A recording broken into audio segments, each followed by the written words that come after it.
Hello friends, good morning friends. It's my first video on YouTube channel and my name is Prithviraj.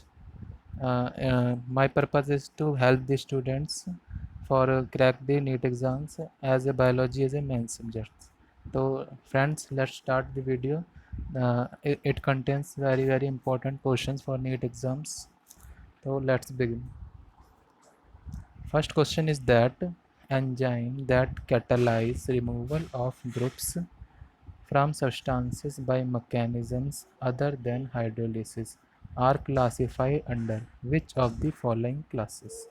तो ये questions कह रहा है दोस्तों, जो एंजाइम्स होते हैं वो कैटालाइज करते हैं removal of groups from substances okay by mechanisms other than hydrolysis. इसमें हाइड्रोलिसिस का मैकेनिज्म नहीं यूज़ होता है, तो वो किस क्लास के अंडर आते हैं।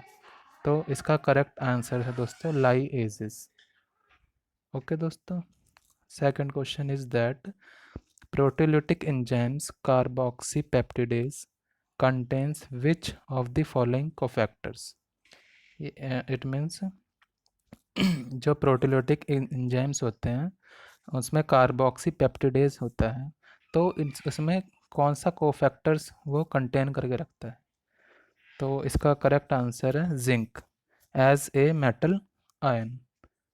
तो ये zinc as a metal ion cofactor है जो कार्बोक्सीपेप्टिडेज के अंदर होता है। Next question is both the transport methods of which of the line sets do not show uphill transport. तो वो दो ट्रांसपोर्ट के मैकेनिज्म्स कौन से हैं जो कि अपहिल ट्रांसपोर्ट मूवमेंट को शो नहीं करते हैं। ध्यान देना दोस्तों, इसमें लिखा है नॉट शो अपहिल मूवमेंट। तो इसका करेक्ट आंसर है facilitated transport and simple diffusion. तो ये facilitated transport and simple diffusion ऐसे ट्रांसपोर्ट मैकेनिज़्म होते हैं जो अपहिल मूवमेंट शो नहीं करते। जो अपहिल मूवमेंट शो करता है वो only and only active transport होता है। Next question, which of the following micronutrients is required for pollen germination and carbohydrate translocation. तो कौन सा माइक्रोन्यूट्रिएंट्स हैं जो कि पोलन जर्मिनेशन में यूज़ होता है एंड कार्बोहाइड्रेट ट्रांसलोकेशन में यूज़ होता है। तो ध्यान दो ना दोस्तों, इसमें कहा गया है माइक्रोन्यूट्रिएंट्स नॉट अ मैक्रोन्यूट्रिएंट्स। वो माइक्रोन्यूट्रिएंट जो कि माइन्यूट क्वांटिटी में पाए जाते हैं और वो पोलन जर्मिनेशन में हेल्प करते हैं और कार्बोहाइड्रेट ट्रांसलोकेशन में हेल्प करते हैं। तो इसका आंसर है दोस्तों बोरॉन। तो बोरॉन एक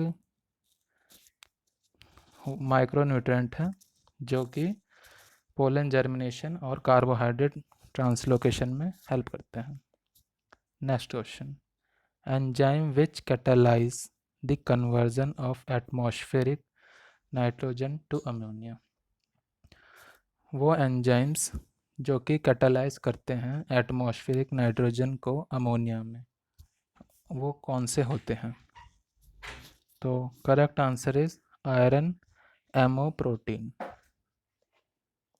ओके दोस्तों, next question, in Calvin cycle primary carbon dioxide acceptor and primary carbon dioxide fixation product have how many carbons respectively. जो कार्बन डाइऑक्साइड एक्सेप्टर होता है कैल्विन साइकिल के अंदर और प्राइमरी कार्बन डाइऑक्साइड फिक्सेशन होता है, उसके अंदर कार्बन कितने होते हैं रिस्पेक्टिवली। तो इसका करेक्ट आंसर है first, that is 5 and 3। Next question, in citric acid cycle how many substrate level of phosphorylation occurs between alpha ketoglutaric acid and succinic acid. जो सिट्रिक एसिड साइकिल होती है उसमें कितने सबस्ट्रेट लेवल का phosphorylation होता है occur between alpha ketoglutaric acid and succinic acid. तो alpha ketoglutaric acid and succinic acid के बीच में कितने सबस्ट्रेट लेवल का फॉस्फोराइलेशन होता है। तो इसका करेक्ट आंसर है second, that is 1। Okay, next question, Which of the following plant growth regulators promotes internode elongation just prior to flowering in beet? तो इसमें से कौन सा प्लांट ग्रोथ रेगुलेटर है जो कि प्रमोट करता है इंटरनोड इलोंगेशन को? Just flowering in beet, flowering in beet के इलोंगेशन होने से जस्ट पहले। तो इसका करेक्ट आंसर है 4, जिब्रलिन।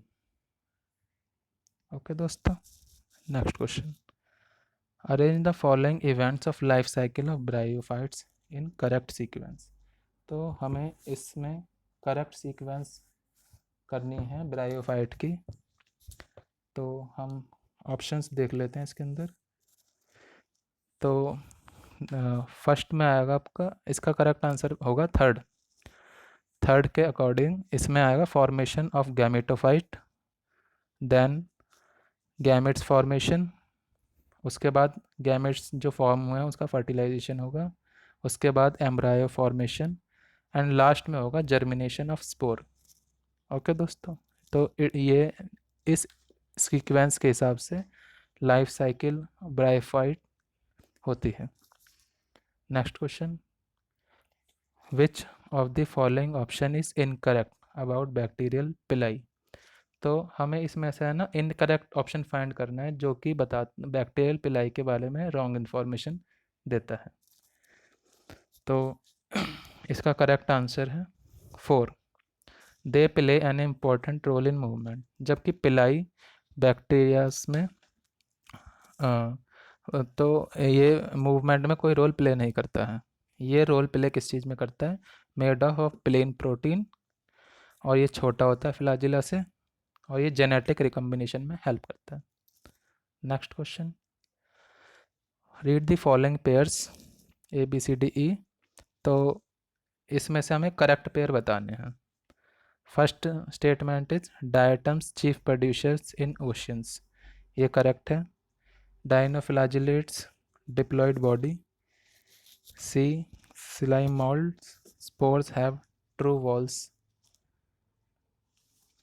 ओके, एंड डी है euglenoid cellulosic cell wall, E है प्रोटोजोन्स यूनिसेल्युलर यूकैरियोट्स। तो इसका करेक्ट आंसर थर्ड है। इसमें स्टेटमेंट ए करेक्ट है, that is diatoms chief producer in ocean and slime mold spores have true walls, protozoans जो कि होते हैं unicellular eukaryotes. Next question, choose the incorrect match of from the following. तो हमें इनमें से इनकरेक्ट मैच देखना है कौन सा है। तो फर्स्ट है फाइकोमाइसिट्स जो कि Rhizopus, second is ascomycetes Aspergillus, third is basidiomycetes Alternaria, fourth is deuteromycetes Colletotrichum. तो इसका करेक्ट ऑप्शन है 3, बेसिडियोमाइसिट्स अल्टरनोरिया। ठीक है दोस्तों, जो सॉरी दोस्तों, इसमें इनकरेक्ट ऑप्शन फाइंड करना था। तो इनकरेक्ट ऑप्शन थर्ड है बेसिडियोमाइसिट्स अल्टरनेरिया जो कि ड्यूटेरियोमाइसिट्स में पाया जाता है। Next question, red algae differ from brown अलगे इन हैविंग। जो रेड अलगे होते हैं वो ब्राउन अलगे से किस प्रकार अलग होते हैं? Chlorophyll A, second aquatic nature, third cellulosic cell wall, fourth reproduce sexually by non motile gametes. तो इसका आंसर है 4, reproduce sexually by non motile gametes. तो रेड अलगे डिफर होते हैं ब्राउन अलगे से in having reproduce sexually by non motile gametes. Next question, Solanum tuberosum, Solanum melongena, Solanum nigrum that represent. तो ये क्या रिप्रेजेंट करते हैं? तो इसका करेक्ट ऑप्शन है 4, they all are species of same genus. क्योंकि इनमें दोस्तों गौर करना, इसमें सोलेनम तीनों का सेम दे रखा है, तो इट मीन्स इसका जीनस सेम है। तो आपका आंसर 4 करेक्ट हो जाता है यहाँ पे। Next question, stored food of Phaeophyceae is. Phaeophyceae में क्या कौन सा स्टोर्ड फूड होता है? तो इसका करेक्ट आंसर है laminarin and mannitol. Okay, next question, which fungus is used most extensively in biochemical and genetic work. कौन सी फंगस यूज़ करी जाती है largely biochemical and genetic work में? तो इसका करेक्ट ऑप्शन है third, Neurospora. Neurospora is the fungus which is mostly used in biochemical and genetical work. Next question, which of the following is incorrectly matched in the given table? तो हमें देखना है कि इसमें क्या इनकरेक्टली मैच्ड है। तो इसका राइट आंसर होगा आंसर 4, मेज। मेज, Pusa, snowball, K1, leaf beater, जो कि गलत दे रखा है। बाकी इसके 3 ऑप्शन करेक्ट हैं। That is first option is rapeseed mustard, जिसकी वैरायटी पूसा गौरव होती है और इसका इंसेक्ट पेस्ट एफिड होता है। Second statement is flat bean, इसकी वैरायटी पूसा सैम 2 एंड 3 होती है, जिसका इंसेक्ट पेस्ट दे रखा है jassid, aphids and fruit borer. Third option is ओकरा, जिसकी वैरायटी होती है Pusa Swani, shoot and fruit borer. Next question, sorry, which of the following statement is incorrect? तो इनमें से कौन सी स्टेटमेंट इनकरेक्ट है, हमें ये फाइंड करनी है। सॉरी दोस्तों, इसमें लिखा है विच of the following statement is not incorrect. इसमें हमें not incorrect statement, it means correct statement find करनी है। तो इसका करेक्ट आंसर होगा सेकंड, सैक्रम ऑफिसिनेरम। सैक्नरम ऑफिसनेरम एक वैरायटी है केन शुगर की, जिसके अंदर थिक स्टेम होती है एंड हाई शुगर कंटेंट होता है, but did not grow in well in north India. तो ये नॉर्थ इंडिया में अच्छी तरह से ग्रो नहीं हो पाता है। Next question, structure of protein which is absolutely necessary for many biological activity of proteins. वो प्रोटीन का कौन सा स्ट्रक्चर है जो कि ज़्यादा ज़रूरी होता है बायोलॉजिकल एक्टिविटीज़ ऑफ प्रोटीन्स के लिए? तो answer correct option is answer second, tertiary structure. तो टर्शरी स्ट्रक्चर बहुत इम्पोर्टेंट होता है बायोलॉजिकल एक्टिविटीज़ ऑफ प्रोटीन्स के लिए। विच of the following is not incorrect, it means हमें करेक्ट स्टेटमेंट ढूंढनी है। तो इसकी करेक्ट स्टेटमेंट हो जाएगी third, in A nucleic acid A phosphate moiety links to the third carbon of the one sugar of one nucleotide to the 5' carbon of the sugar of succeeding nucleotide। तो nucleic acid के अंदर जो phosphate moiety होती है वो link करती है 3' carbon से शुगर से, वो कनेक्ट होती है शुगर से of one nucleotide to the 5' carbon of the sugar of succeeding nucleotide। मैं आपको करेक्ट आंसर ही बताऊंगा, इसके इनकरेक्ट आंसर नहीं बताऊंगा, जिससे टाइम वेस्ट ही होता है। तो next question, which of the following structural formulae of two organic compound is correctly identified along with its related function? तो हमें ये देखना है इसमें से कि कौन सा इसका स्ट्रक्चर करेक्ट है, उसका स्ट्रक्चर का फंक्शन भी करेक्ट होना चाहिए। तो इसका करेक्ट ऑप्शन है सेकंड, बी स्ट्रक्चर दे रखा है कोलेस्ट्रॉल का, और कोलेस्ट्रॉल ट्रांसफॉर्म करता है cholecalciferol that is vitamin D when exposed by UV rays, यानी यूवी रेज के कांटेक्ट के साथ कोलेस्ट्रॉल ट्रांसफॉर्म हो जाता है कोल कैल्सीफेरॉल विटामिन डी में। Next question, if a polygenic trait is controlled by 2 gene pairs, then what will be the probability in individuals in F2 generation showing exact resemblance to F1 generation?